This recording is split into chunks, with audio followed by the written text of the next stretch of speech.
Au dîner, mon fils a déclaré d'une voix forte, au moins, le nouveau mari de maman n'est pas un raté, comme toi. Je n'ai rien dit. Le lendemain matin, sa voiture avait disparu, et son compte étudiant était gelé. Ce soir-là, mon ex m'a appelé, en pleine panique. J'ai 45 ans, et je suis divorcé de Lisa depuis maintenant 3 ans. Nous avons un fils, Aaron, qui a 19 ans et qui est en 2e année dans une université privée. Le divorce a été brutal, et Lisa a passé tout son temps à monter Aaron contre moi. Elle s'est remariée l'année dernière avec un certain Brad, un type qui travaille dans la vente, et qui se prend pour un gros bonnet parce qu'il conduit une BMW et porte des costumes coûteux. Aaron vénère Brad. Chaque conversation se transforme en comparaison, et je finis toujours par perdre. Le fait est que, pourtant, je m'en sors très bien. Je suis ingénieur électricien, je gagne bien ma vie. Je possède ma maison, je n'ai plus d'emprunt, et j'ai de solides économies, mais je conduis une berline pratique et je m'habille normalement. Alors, selon Lisa, cela fait de moi un raté. Une partie de notre accord de divorce stipulait que je couvrirais les frais d'université d'Aaron, les frais de scolarité, la chambre, et la pension tout. C'était mon idée, car je voulais qu'Aaron ait des opportunités, peu importe ce qui arrivait à notre mariage. Je paie environ 30,000 $ par an pour son école privée. J'avais mis en place des paiements automatiques, et je lui avais donné une carte de crédit pour ses dépenses. Aaron est devenu de plus en plus irrespectueux depuis le divorce. Lisa l'encourage, et Brad ne fait rien pour l'arrêter. Les dîners de famille, quand il vient nous voir, sont devenus une torture. Il fait des comparaisons constantes. Brad l'emmène en voyage de luxe.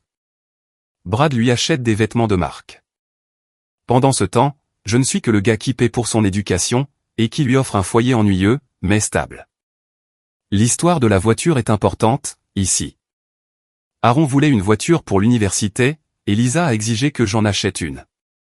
L'accord de divorce ne mentionnait aucune voiture, mais Aaron a insisté.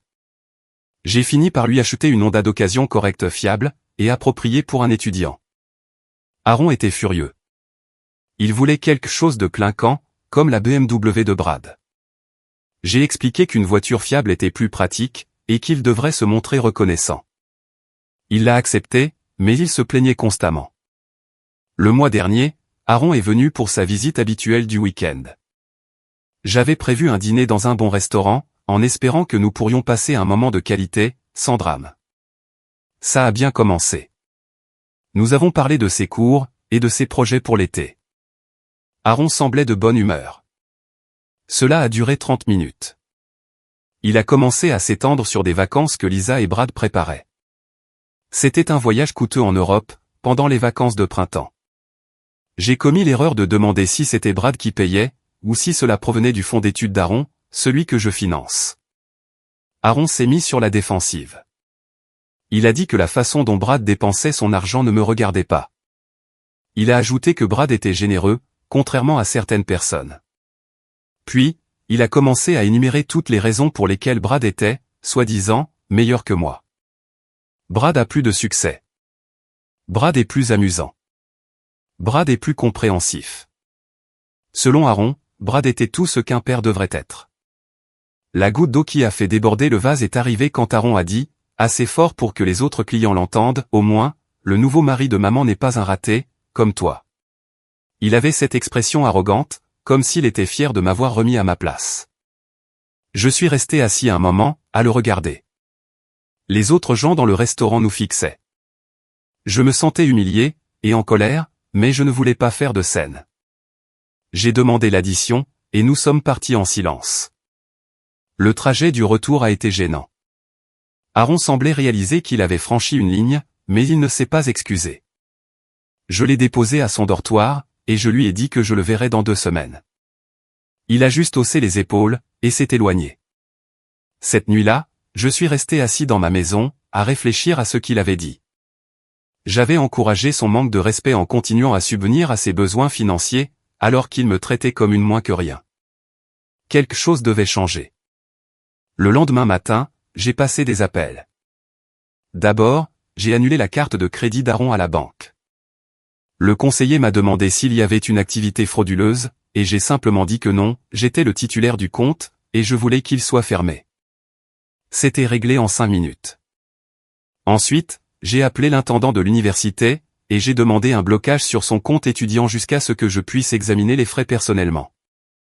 J'étais le payeur, donc c'était dans mes droits. La femme au téléphone semblait confuse, mais elle a quand même traité la demande. Enfin, j'ai appelé la compagnie d'assurance, et j'ai retiré la voiture d'Aaron de ma police. L'agent m'a demandé s'il avait vendu le véhicule, et j'ai répondu « Non, je le retire simplement, avec effet immédiat ». Elle m'a prévenu qu'il ne serait plus couvert, et j'ai dit que je comprenais. Ensuite, j'ai conduit jusqu'à son dortoir, et j'ai utilisé mon double de clé pour récupérer la Honda sur le parking étudiant. Elle était garée à sa place habituelle, celle dont il s'était plaint parce qu'elle n'était pas assez proche de l'entrée du bâtiment. Je suis monté, j'ai ajusté le siège à ma convenance, et j'ai quitté le campus. 20 minutes après mon départ, mon téléphone a vibré, c'était un appel d'Aaron, qui s'est coupé immédiatement. Puis, une notification de message vocal est arrivée. Je me suis garé sur le côté, et je l'ai écouté. Ce n'était pas un message habituel. Il m'avait appelé par erreur depuis sa poche, et je pouvais tout entendre. Et s'il ne paie plus jamais, la voix d'Aaron tremblait, comme s'il essayait de ne pas pleurer. La voix de Brad est intervenue, glaciale, alors tu prendras des prêts comme tout le monde. Je ne suis pas ton père. Aaron est devenu désespéré, mais tu avais dit que tu t'occuperais de moi. Tu avais dit que je n'avais pas à m'inquiéter. Brad a ri. Il a vraiment ri. C'était quand ton père payait encore. Tu crois que je vais lâcher 30 briques par an pour toi? J'ai mes propres enfants auxquels je devrais penser, un jour. Mais maman. Ta mère dit beaucoup de choses. Écoute, gamin, tu es seul sur ce coup-là. Tu n'aurais peut-être pas dû traiter ton vrai père de raté en public, si tu voulais continuer à profiter du système. Il y a eu un silence. Puis Aaron a dit quelque chose que je n'ai pas pu distinguer. La réponse de Brad était claire, par contre, débrouille-toi. Je ne suis pas ton plan de secours. Le message vocal s'est coupé. Mon téléphone a sonné à nouveau. C'était Aaron, qui m'appelait volontairement, cette fois. J'ai fixé l'écran, j'ai laissé sonner 1 fois, 2 fois, 3 fois, puis c'est passé sur messagerie. Il a rappelé immédiatement. J'ai rejeté l'appel. Un SMS est arrivé, papa, s'il te plaît, décroche. Puis un autre, je suis désolé pour ce que j'ai dit l'autre soir. Est-ce qu'on peut parler, s'il te plaît? J'ai éteint mon téléphone, et je suis allé me coucher. Les 2 jours suivants se sont déroulés ainsi. Mon téléphone s'allumait constamment. Les appels, les SMS et les messages vocaux s'accumulaient. Je les vérifiais 1 fois le matin, et 1 fois le soir, mais je ne répondais pas. La plupart venaient d'Aaron, frénétique, et de plus en plus désespéré.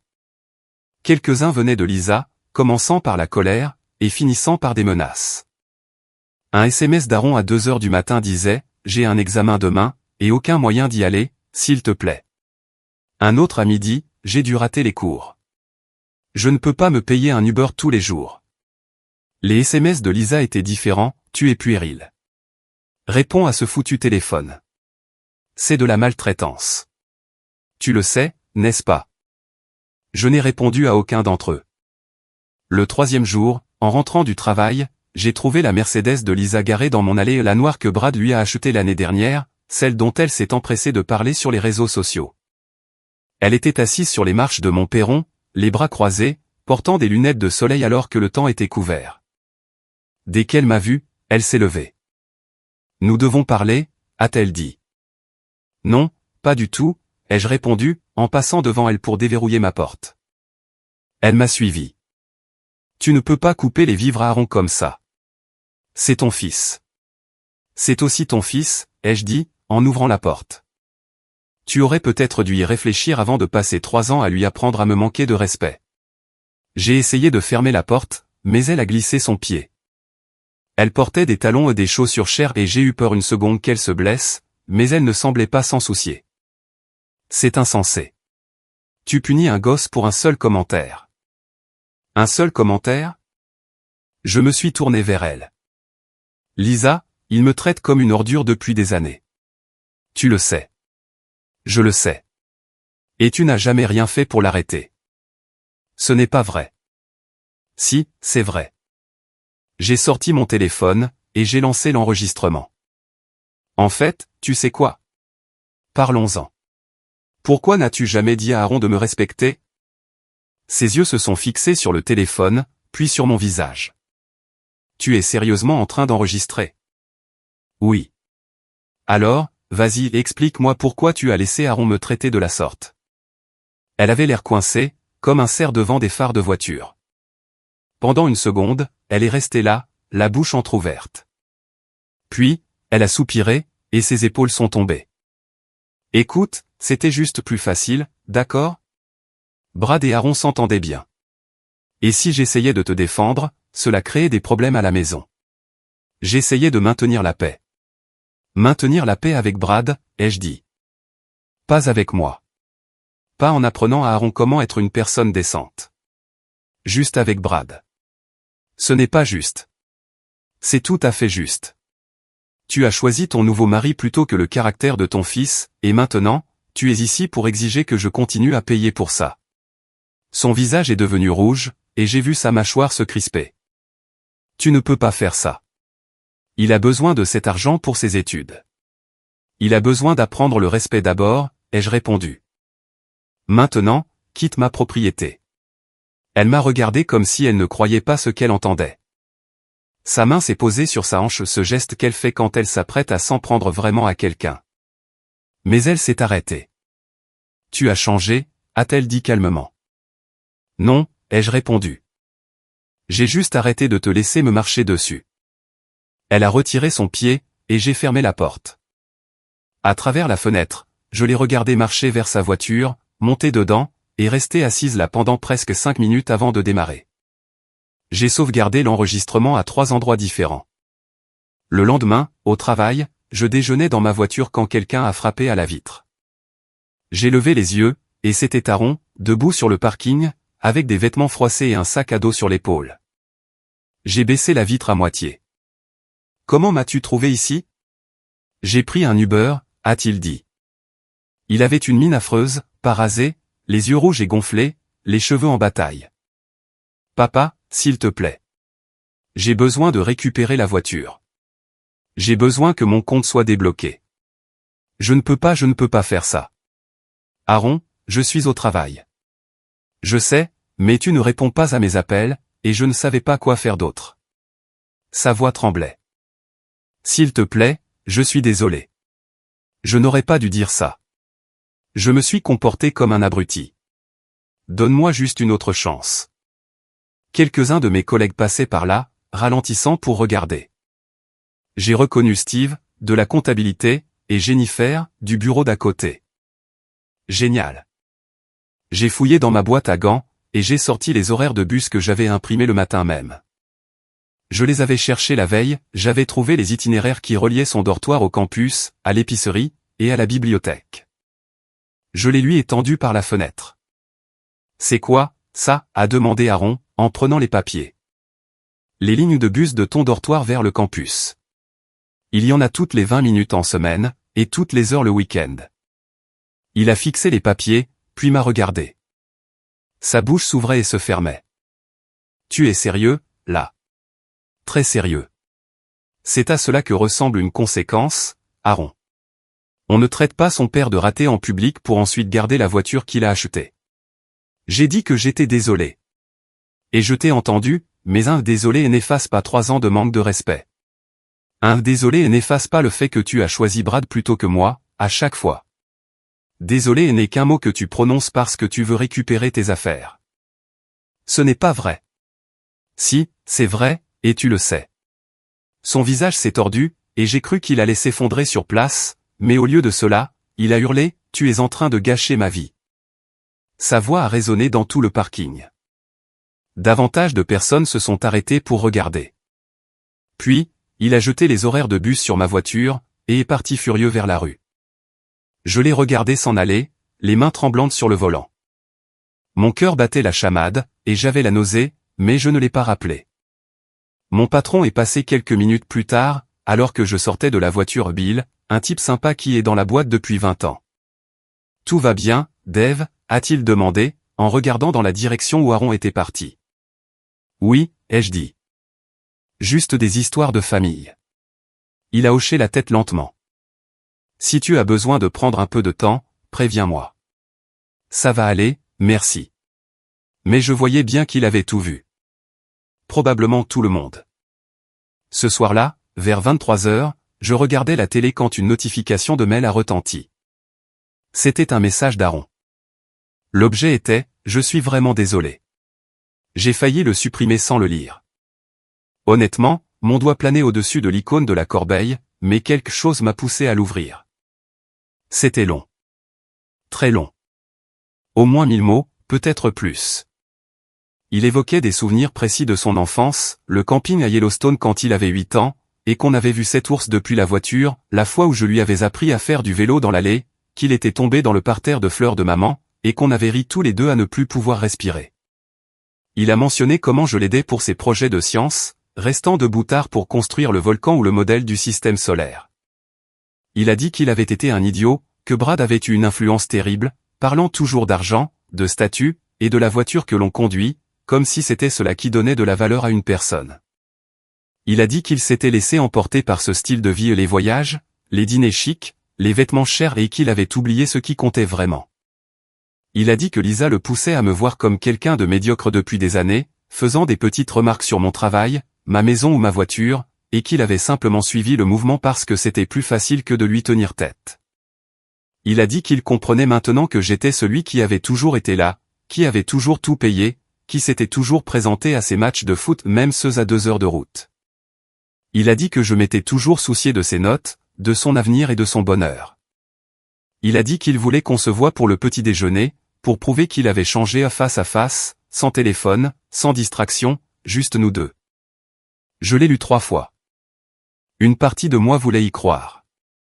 J'écrivais en retour, samedi matin, 9 heures, au restaurant sur la 5e. Sa réponse est arrivée en quelques secondes, j'y serai. Merci. Je le pense vraiment. Merci. Samedi matin, je suis arrivé à 8h45. J'ai commandé un café, et je me suis assis dans un box près de la fenêtre, d'où je pouvais voir le parking. Ce restaurant était le même endroit où j'emmenais Aaron quand il était petit, à l'époque où il commandait des pancakes aux pépites de chocolat à chaque fois, et qu'il s'en mettait partout. Aaron est arrivé pile à 9 heures, et je l'ai à peine reconnu.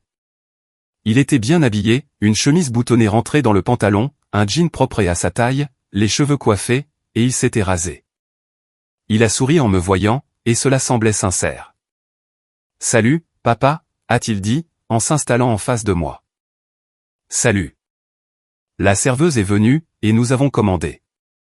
Pour les 20 premières minutes, c'était comme parler à une personne différente. Il a posé des questions sur mon travail, sur le projet de réseau électrique en centre-ville dont j'avais parlé il y a des mois, et dont il ne s'était jamais soucié auparavant. Il a écouté mes réponses. Il a demandé comment allait mon dos. Je m'étais blessé l'année dernière en déplaçant des meubles, et il n'avait jamais pris de nouvelles.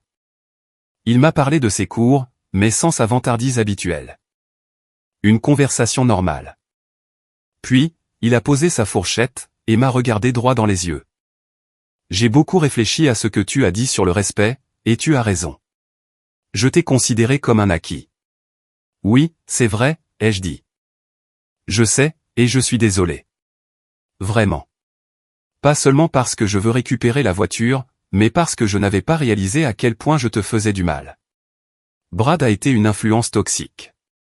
Il ne parle que d'image et de statut, et je me suis laissé piéger, mais ce n'est pas la réalité. C'est toi qui as été là, tout du long. J'ai senti quelque chose se libérer dans ma poitrine. J'apprécie que tu dises cela, ai-je dit. Nous avons discuté encore 1 heure. À la fin, j'étais vraiment optimiste, pour la première fois depuis le divorce. Je lui ai dit que s'il gardait cette attitude, s'il me montrait un respect et un effort constant, j'envisagerais de lui rendre la voiture dans quelques semaines, et peut-être de débloquer son compte, à titre d'essai. Il a hoché la tête, a dit que c'était juste, et qu'il comprenait qu'il devait regagner ma confiance. Il a insisté pour payer sa part du petit déjeuner, même si je savais qu'il était à court d'argent. Cela m'a semblé être un bon signe. Il m'a pris dans ses bras en partant une vraie étreinte. « Merci de me donner une autre chance » a-t-il dit. « Ne me fais pas regretter » ai-je répondu, mais je souriais. Je suis rentré chez moi le cœur plus léger. Puis, le lundi après-midi, mon voisin Jim a frappé à ma porte. Jim est un retraité qui vit 3 maisons plus loin. « Et Dave, je peux te demander quelque chose ?» a-t-il dit. « Bien sûr. »« Qu'est-ce qu'il y a ?» C'était la voiture d'Aaron, chez Lisa, vendredi soir ? Je me suis figé. « Quoi ? » Oui. Je passais par là vers 20h, et j'ai vu cette Honda garée dans son allée. J'ai trouvé ça bizarre, puisque tu m'avais dit il y a quelques semaines que tu l'avais récupérée. Mon estomac s'est noué. Tu es sûr que c'était vendredi ? Certain. J'allais chez mon frère pour notre soirée poker. Comme tous les vendredis. Je l'ai vu, sans aucun doute. J'ai remercié Jim, et j'ai fermé la porte lentement. J'ai sorti mon téléphone, et j'ai vérifié mes mails. Aaron avait envoyé ce long mail d'excuses le vendredi, à 21h47. Ce qui signifie qu'il était chez Lisa quand il l'a écrit, ou qu'il venait juste d'en partir. Je suis resté dans mon salon 1 minute, à réfléchir. Puis, j'ai pris mes clés. J'ai conduit jusqu'au quartier de Lisa. Je ne suis pas allé devant la maison, je me suis garé plus loin dans la rue, derrière un camion de livraison. Et elle était là, la Honda, garée juste à côté de la BMW de Brad, comme si elle était à sa place. Je suis resté là environ 20 minutes, radio éteinte, à regarder. Puis, la lumière s'est allumée dans la salle à manger. À travers la fenêtre, j'ai vu Lisa dresser la table. Brad était sur le canapé, et Aaron est apparu dans le cadre, portant un bol, en riant de quelque chose que quelqu'un venait de dire. Ils dînaient ensemble, comme une famille. J'ai pris une photo avec mon téléphone, en m'assurant que l'horodatage soit clair, et je suis rentré. Je n'ai pas appelé, je n'ai pas envoyé de SMS, et je ne lui ai pas laissé la chance de préparer une excuse. J'ai juste envoyé à Aaron une capture d'écran de sa voiture garée chez Lisa, avec l'heure, vendredi soir, 21h14 soit une demi-heure avant qu'il ne m'envoie son mail d'excuses. Mon téléphone a sonné dans les 30 secondes. Papa, je peux expliquer. Je t'écoute. Je venais juste de déposer quelque chose pour maman. Des cartons. Je n'ai pas duré longtemps. Je te jure. En arrière-plan, j'ai entendu distinctement la voix de Lisa, « Dis-lui que tu m'aidais pour le jardinage. » Aaron s'est arrêté net au milieu de sa phrase. Je l'aidais pour. J'ai raccroché, je suis allé dans mes contacts, et j'ai bloqué le numéro d'Aaron. Puis, j'ai bloqué celui de Lisa. Je me suis versé un bourbon, et je me suis assis sur mon Porsche. Mon téléphone a sonné 5 minutes plus tard, d'un numéro inconnu. J'ai laissé passer. C'était Lisa, et elle hurlait sur le message vocal, « Tu es paranoïaque. Tu es vindicatif. Aaron veut vraiment arranger les choses, et tu rends tout impossible. Tu gâches tout parce que tu ne peux pas lâcher ton ego. » J'ai supprimé le message, et j'ai mis mon téléphone en silencieux. 2 jours plus tard, quelqu'un a frappé à ma porte vers 19h. J'ai regardé par le Judas, c'était Brad, dans l'un de ses costumes coûteux. J'ai ouvert la porte, mais je ne l'ai pas invité à entrer. « Salut Dave », a-t-il dit, d'un ton amical, comme si nous étions potes. « On peut parler 1 minute de... » « De quoi ? D'Aaron ? Écoute, je sais que les choses ont dérapé, mais il veut vraiment réparer ça. Tu rends la situation impossible en... Enfin, en l'espionnant, quoi ?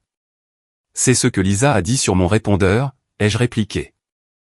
Le sourire de Brad n'a pas disparu, mais son regard a changé. Je veux dire, passer devant la maison, prendre des photos. C'est un peu excessif, tu ne penses pas ? J'ai entendu Lisa lui souffler ses réponses au téléphone, ai-je dit froidement.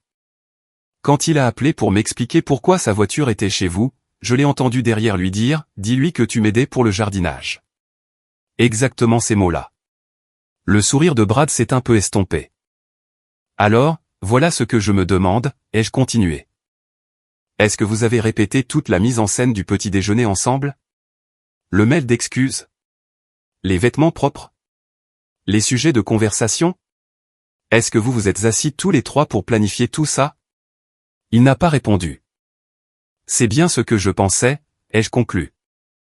Dis à Aaron que s'il veut me parler, il peut le faire seul. Pas avec vous pour écrire son script. Tu fais une erreur, a dit Brad doucement. Peut-être, mais c'est mon erreur. J'ai fermé la porte.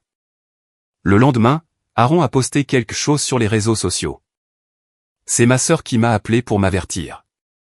Dave, qu'est-ce qui se passe avec Aaron? J'ai soupiré. Qu'est-ce qu'il a posté? Un truc sur la difficulté d'avoir un parent qui choisit sa fierté plutôt que son enfant. Il ne t'a pas nommé, mais tout le monde sait de qui il parle.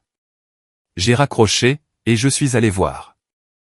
C'était bien là, c'est dur quand un parent préfère son orgueil à son propre fils. Certaines personnes ne peuvent pas s'empêcher de vouloir avoir raison, même si cela leur coûte tout. La famille devrait compter plus que l'ego. Les commentaires affluaient déjà. Tellement désolé pour toi, reste fort, c'est la perte de ton père. En 1 heure, mon téléphone explosait. Ma mère m'a appelé de Floride pour savoir ce qui se passait. 2 cousins m'ont envoyé des SMS. J'ai compris ce qu'il faisait, de la manipulation classique. Il essayait de créer une pression sociale, de me faire passer pour le méchant aux yeux de tous, pour me forcer à céder, juste pour sauver la face. Alors, j'ai écrit mon propre post. J'ai mis 20 minutes à trouver les bons mots. Je ne voulais pas paraître en colère, je voulais juste dire la vérité. J'ai tout déballé, ce qu'Aaron avait dit au restaurant mot pour mot, la tentative de manipulation coordonnée avec le petit déjeuner, comment j'avais entendu Lisa le coacher pendant l'appel, la voiture garée chez elle le soir du mail. Tout. J'ai terminé par « Je suis toujours prêt à soutenir Aaron financièrement s'il montre un respect sincère, pas une performance d'acteur. » Mais j'en ai fini d'être traité comme un distributeur de billets sans sentiment. Si vous voulez me juger pour cela, allez-y, j'ai identifié Aaron, et j'ai publié. Les commentaires sont arrivés rapidement. Des amis à qui je n'avais pas parlé depuis des années disaient qu'ils n'en revenaient pas, qu'ils seraient furieux eux aussi. Ma sœur m'a rappelé, purée, Dave. Je ne savais pas que c'était aussi grave. Le poste d'Aaron a disparu en 1 heure. Puis, mon téléphone a sonné. Un numéro inconnu. Contre mon propre jugement, j'ai répondu. C'est quoi ton putain de problème, a hurlé Aaron. Ce n'était pas de la tristesse, c'était de la rage pure. Tu viens de m'humilier devant tout le monde.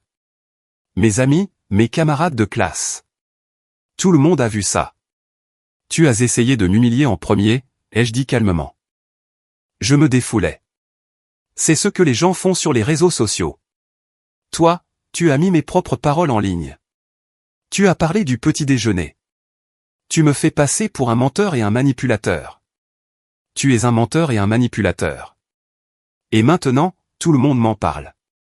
Même le professeur Chen l'a vu. Tu as une idée de ce que tu viens de faire? Oui, j'ai dit la vérité.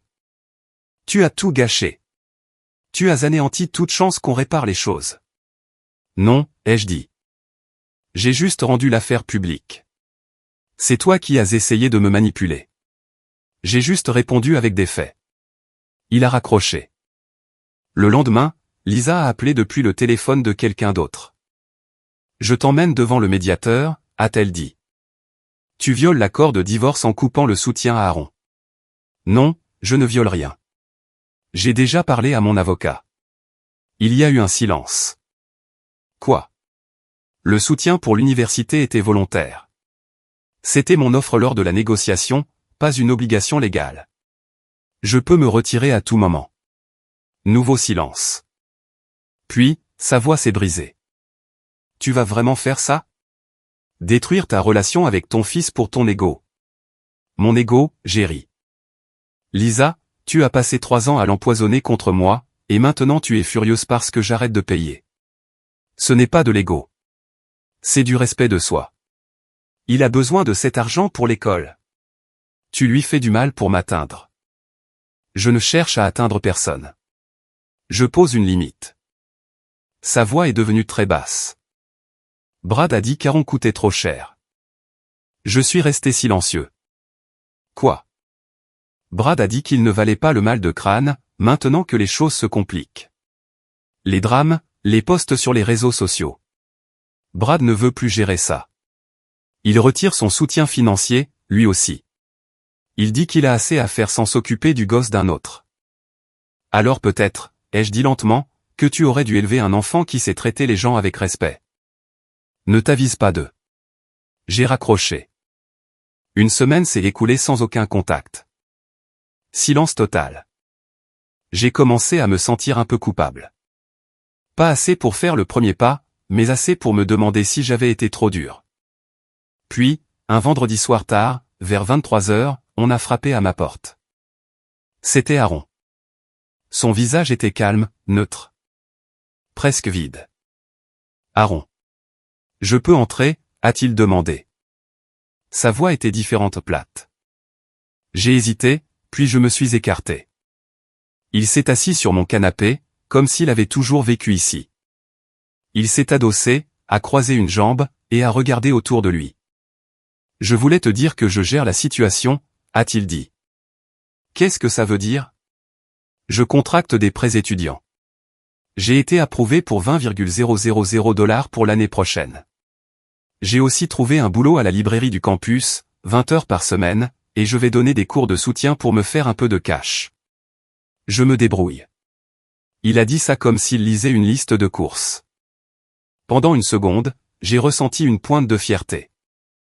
C'est bien, ai-je dit prudemment. Je suis content que tu te prennes en main. Il a souri légèrement. Un sourire étrange. Mon estomac a commencé à se nouer. Aaron, j'ai documenté l'abandon des 2 parents, par écrit, le tien, et celui de Brad. J'ai enregistré nos disputes sur mon téléphone, tu savais ça? J'ai gardé tous les SMS, les captures d'écran, tout pour monter un dossier. Il a incliné la tête.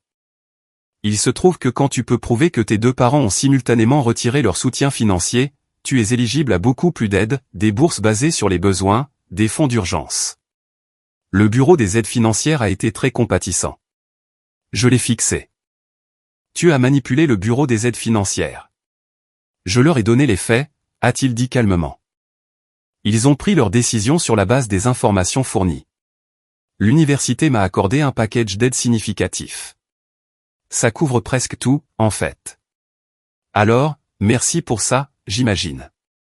Ton post public sur le fait que tu m'abandonnais a vraiment aidé mon dossier. Mes mains se sont crispées. Aaron, ce n'est pas tu leur as menti. Ah bon? Il a haussé les sourcils. Tu m'as bien coupé les vivres. Brad a bien retiré son aide. Ce sont des faits. Je les ai juste présentés d'une manière qui rendait ma situation claire. Ce n'est pas la même chose que d'être abandonné. Ah oui? Il s'est penché en avant. C'est quoi la différence, au fond? Tu as retiré ton soutien. Le bureau ne se soucie pas de savoir pourquoi. Il voit juste un gosse dont les parents ne paient plus. Tu sais exactement ce que tu as fait. Il a souri plus largement. Je les ai manipulés, oui. Un peu comme tu m'as manipulé lors de ce petit déjeuner, non? C'est ce dont tu m'as accusé. Manipulation, performance. Alors, j'imagine que j'ai appris du meilleur. Ce n'est pas nous ne sommes pas pareils. Ah non? Il s'est réinstallé confortablement. Réfléchis-y, papa. Au petit déjeuner, tu voulais entendre que j'avais compris la leçon. Alors, c'est ce que j'ai dit. Le bureau des aides voulait entendre que j'étais une victime. Alors c'est ce que je leur ai dit. Brad voulait entendre qu'il était meilleur que mon vrai père. Alors j'ai dit ça aussi. Maman voulait entendre que j'avais besoin d'elle. Il a compté sur ses doigts. Tout le monde a une histoire à laquelle il veut croire sur lui-même, a-t-il continué. Toi, tu veux croire que tu es le bon père qui s'est fait avoir. Maman veut croire qu'elle est la victime du divorce. Brad veut croire qu'il est le beau-père brillant. L'université veut croire qu'elle aide des étudiants en détresse. Chacun a son récit. Donc, tu dis simplement aux gens ce qu'ils veulent entendre, ai-je dit tout bas. Exactement. Il a claqué des doigts. Tu vois? Tu comprends enfin. Tu leur racontes leur propre histoire. Tu les confortes dans leur idée. Et ensuite, ils te donnent ce dont tu as besoin. C'est sociopathique, Aaron. Il a haussé les épaules. C'est de la survie. Tu crois que je voulais jouer à ces jeux? Toi et maman m'avaient fait comme ça. Le divorce, les disputes, devoir choisir un camp, écouter maman te démolir pendant 3 ans tout en prenant ton argent. Oui, j'ai appris à manœuvrer les gens. Je n'avais pas le choix. Si, ai-je dit. Tu aurais pu être honnête. Tu aurais pu être une personne décente. Comme toi. Il a ri, d'un rire amer. C'est toi qui m'as coupé les vivres pour me donner une leçon. Tu as prouvé que l'argent était plus important que de me parler. Tu m'as traité de raté en public, et tu as atomisé ma vie pour ça. Sa voix a monté pour la première fois. Tu ne m'as pas parlé. Tu n'as pas essayé de comprendre. Tu ne m'as pas donné une chance de m'excuser avant de tout reprendre. Tu voulais juste me faire mal en retour, alors ne prétends pas être meilleur que moi. Nous sommes restés assis en silence. Bref, a repris Aaron, sa voix redevenant plate. La semaine où je suis resté silencieux, je ne me lamentais pas. Je préparais mon dossier d'aide, je rassemblais mes preuves. Il s'avère que si tu prouves que les deux parents retirent leur soutien pour des raisons non académiques, cela déclenche une révision automatique. Ils ont accéléré mon dossier. Tu avais tout prévu? Oui. Parce que j'ai réalisé quelque chose cette semaine-là. J'ai réalisé que je ne peux compter sur personne. Ni sur toi, ni sur maman, ni sur Brad. Tout le monde ne pense qu'à soi, alors je dois faire la même chose. Ce n'est pas vrai. Si. Tu m'as jeté dès que j'ai blessé tes sentiments. Brad s'est barré dès que c'est devenu compliqué. Maman m'aide uniquement parce que ça la valorise. Personne ne se soucie de moi réellement. Vous vous souciez tous de la version de moi qui vous fait vous sentir bien dans votre peau. Je me sentais malade. Aaron, ce n'est pas je tiens à toi. Non. Il l'a dit sans émotion. Tu tiens à l'idée d'être un bon père. Tu tiens à ton rôle de victime. Mais tu ne te soucies pas de moi en tant que personne. Ce n'est pas juste. Ah non? C'était quand la dernière fois que tu m'as posé une question sur ma vie sans que ça tourne au sermon? Tu veux que je sois reconnaissant, respectueux, mais tu ne veux pas vraiment me connaître. J'ai essayé. C'est toi qui m'as repoussé. Parce que tu étais ennuyeux, a-t-il dit, comme si c'était une évidence. Tu voulais parler de réseaux électriques et de bricolage, des trucs dont je me fiche. Brad m'emmenait à des matchs de basket, dans des restos chics, il me donnait l'impression d'être cool. Oui, il est superficiel, mais au moins, il était amusant. Donc, je suis ennuyeux et Brad est amusant. Super. Très mature. Je suis juste honnête, a-t-il haussé les épaules. Tu as demandé pourquoi je l'avais choisi. Voilà pourquoi. Je n'avais pas de réponse. De toute façon, a dit Aaron en se levant. Je ne suis pas là pour me battre.